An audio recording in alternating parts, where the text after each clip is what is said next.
Assalamualaikum warahmatullahi wabarakatuh. Saya Fadila Sabila Ramadona, NPM 21411120 dari Manajemen 21 Gabungan.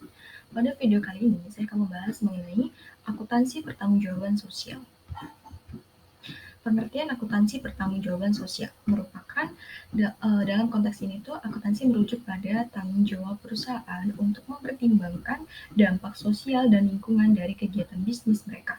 Ini melibatkan pengukuran dan pelaporan kinerja perusahaan dalam hal bertanggung jawab sosial, termasuk aspek lingkungan, kesehatan, keselamatan, hak asasi manusia, dan kontribusi terhadap masyarakat.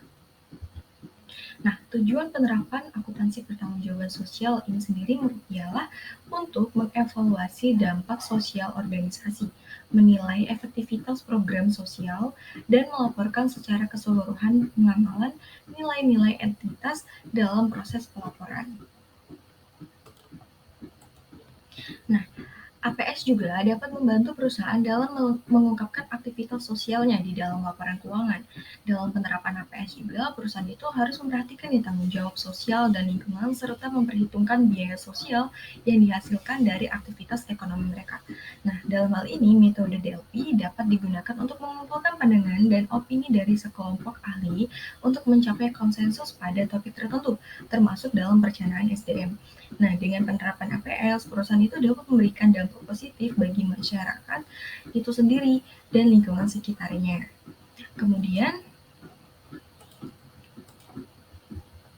penerapan akuntansi pertanggungjawaban sosial pada perusahaan.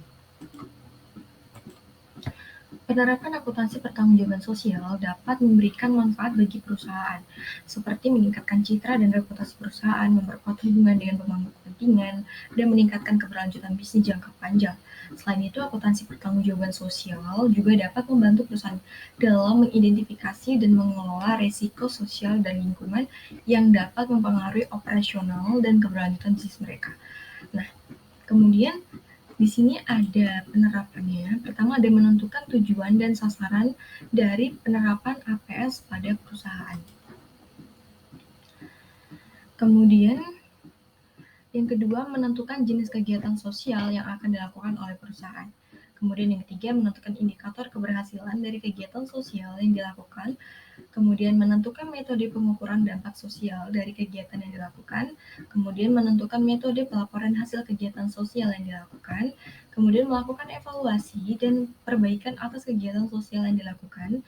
Nah, dengan penerapan APS, perusahaan itu dapat memberikan dampak positif bagi masyarakat dan lingkungan sekitarnya, seperti yang saya katakan sebelumnya. Nah, serta meningkatkan nama baik perusahaan itu sendiri. Nah, contoh penerapan APS pada perusahaan itu dapat dilihat dari penelitian yang dilakukan oleh Khairunisa pada PT Perkebunan Nusantara 3 Persero Medan. Nah, pada penelitian tersebut, PT Perkebunan Nusantara 3 Persero Medan itu telah menerapkan akuntansi pertanggungjawaban sosial dengan membuat laporan keuangan program kemitraan dan bina lingkungan. Ini merupakan salah satu contoh. Nah, kemudian apa saja sih manfaat dari penerapan akuntansi pertanggungjawaban sosial pada perusahaan?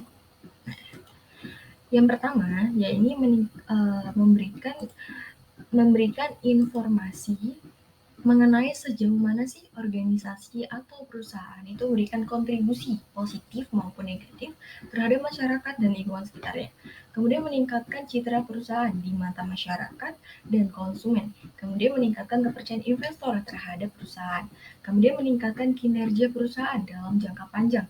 Kemudian meningkatkan kepuasan karyawan dan meningkatkan loyalitas karyawan terhadap perusahaan. Kemudian meningkatkan efisiensi dan efektivitas perusahaan dalam mengelola sumber daya, kemudian meningkatkan hubungan antara perusahaan dan masyarakat sekitarnya, dan yang terakhir meningkatkan kepatuhan perusahaan terhadap peraturan dan undang-undang yang berlaku. Dengan menerapkan APS, perusahaan itu dapat memberikan dampak positif bagi masyarakat di sekitarnya, serta meningkatkan nama baik perusahaan itu sendiri. Wah, ternyata sudah di penghujung materi. Baik, itu saja yang bisa saya sampaikan. Apabila ada salah kata saya mohon maaf. Saya akhiri wabillahi taufiq wal hidayah. Wassalamualaikum warahmatullahi wabarakatuh.